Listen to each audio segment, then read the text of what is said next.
महाभारत काल के समय में बेजोड़ और बेमिसाल योद्धा महाबली भीम के बल और पौरुष की तुलना करने वाला उस समय कोई नहीं था। इनका जन्म वायुदेव के अंश से हुआ था। इनके जन्म के समय यह आकाशवाणी हुई थी कि यह कुमार बलवानों में सर्वश्रेष्ठ होगा। वस्तुतः भीमसेन शारीरिक बल में अपने युग के सबसे बड़े योद्धा थे। बचपन में खेल खेल में वह धृतराष्ट्र के पुत्रों को बार बार पराजित कर दिया करते थे। इस कारण दुर्योधन इनसे विशेष जलन रखता था। एक दिन दुर्योधन जल क्रीड़ा के बहाने पांडवों को गंगा तट पर ले गया। वहां उसने भीम को मार डालने के उद्देश्य से उनके भोजन में कालकूट विष मिलाकर रख दिया और उन्हें खिला दिया। विष के प्रभाव से अचेत हो जाने पर दुर्योधन ने उन्हें लताओं से बांधकर गंगा जी में डाल दिया। जल में डूबकर बेहोशी की दशा में ही भीमसेन नागलोक पहुंच गए। वहां नागों के डसने से कालकूट का प्रभाव समाप्त हो गया और भीमसेन होश में आ गए और उन्होंने सर्पों को मारना शुरू कर दिया। इस पर जब सर्पों ने उनकी शिकायत नागराज वासुकी से की, तब नागराज वासुकी के साथ आर्यक भी भीम को देखने के लिए आए। आर्यक कुंती के पिता शूरसेन के नाना थे। अपने दौहित्र भीमसेन को पहचानकर उन्हें विशेष प्रसन्नता हुई। भीमसेन को उन्होंने वहां के कुंडों का अमृत रस पिलाकर 10,000 हाथियों का बल प्रदान किया। महाबलवान एवं अद्भुत पराक्रमी भीमसेन अपनी माता और भाइयों के बहुत काम आते थे।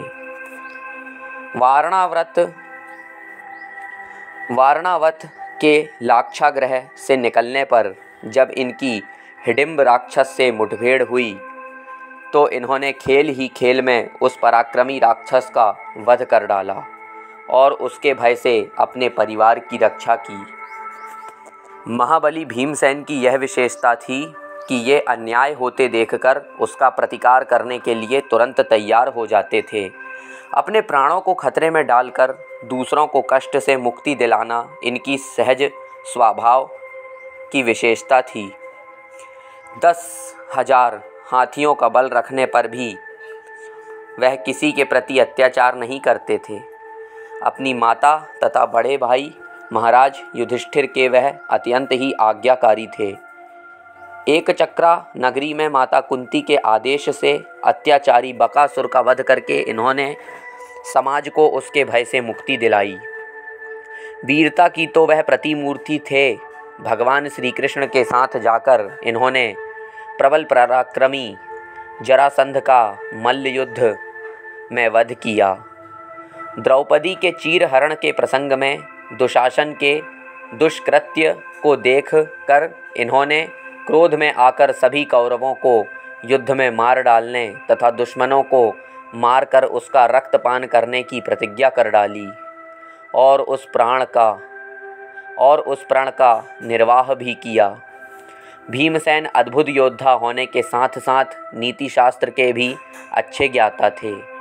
उनकी नीतिज्ञता का पता उस समय चलता है जब भगवान श्री कृष्ण संधि दूत बनकर कौरव सभा की ओर प्रस्थान कर रहे थे। उस समय भीमसेन ने कहा, मधुसूदन, कौरवों के बीच में आप ऐसी बात करें जिससे शांति स्थापित हो जाए। दुर्योधन दुष्ट, नीच और विपरीत बुद्धि है। वह मर जाएगा पर झुकना स्वीकार नहीं करेगा। वहाँ आपका कथन धर्म अर्थ से युक्त, कल्याणकारी और प्रिय होना चाहिए। धृतराष्ट्र ने भीम की वीरता का वर्णन करते हुए कहा है कि महाबाहु भीम इंद्र के समान तेजस्वी है। मैं अपनी सेना में युद्ध में उनका सामना करने वाला किसी को भी नहीं देखता। वह अस्त्र विद्या में द्रोण के समान, वेग में वायु के समान और क्रोध में महेश्वर के तुल्य है। धृतराष्ट्र का यह कथन बिल्कुल सत्य है। भीमसेन महाभारत के अद्वितीय योद्धा थे। महाभारत के युद्ध में उन्होंने अद्भुत पराक्रम का प्रदर्शन किया। अंत में दुर्योधन को गदा युद्ध में परास्त करके इन्होंने पांडवों के लिए विजयश्री प्राप्त की। एक बार भीमसेन हनुमान जी से भी मिले। इस कथा को हम आपको सुनाएंगे। अगर आप ये कथा सुनना चाहते हैं तो कृपया कमेंट